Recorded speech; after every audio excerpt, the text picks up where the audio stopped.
కూకట్పల్లిలోని మెడ్క్వెస్ట్ diagnostic సెంటర్లో దారుణం జరిగింది. స్కానింగ్ సెంటర్ సిబ్బంది నిర్లక్ష్యంతో మహిళ మృతి చెందింది. మహిళకు ఎక్కువ మోతాదులో మత్తుమందు ఇచ్చారు సిబ్బంది. దీంతో అపస్మారక స్థితిలోకి వెళ్లి గుండెపోటుతో మృతి చెందింది Suryalakshmi. Medquest diagnostic సెంటర్పై KPHB police స్టేషన్లో కేసు నమోదైంది.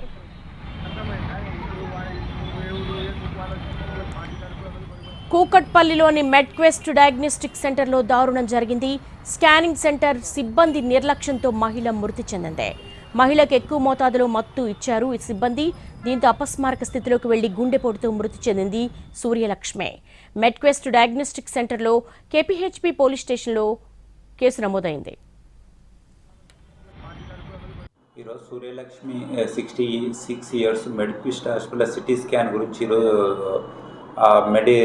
డయాగ్నోస్టిక్స్ రాగానే వాళ్ళు అనస్థీసియా ఇచ్చే క్రమంలో కార్డిక్ అరెస్ట్ అయ్యి చనిపోవడం జరిగింది. దాని విషయంలో వాళ్ళ రిలేటివ్స్ కంప్లైంట్ ఇచ్చారు. ఈ డాక్టర్ నెగ్లిజెన్సీ, ఈ డయాగ్నోస్టిక్స్ నెగ్లిజెన్స్ ఉందని వాళ్ళు చెప్పడం వల్ల కేసు రిజిస్టర్ చేసి ఫర్దర్ ఇన్వెస్టిగేషన్ చేస్తున్నాం.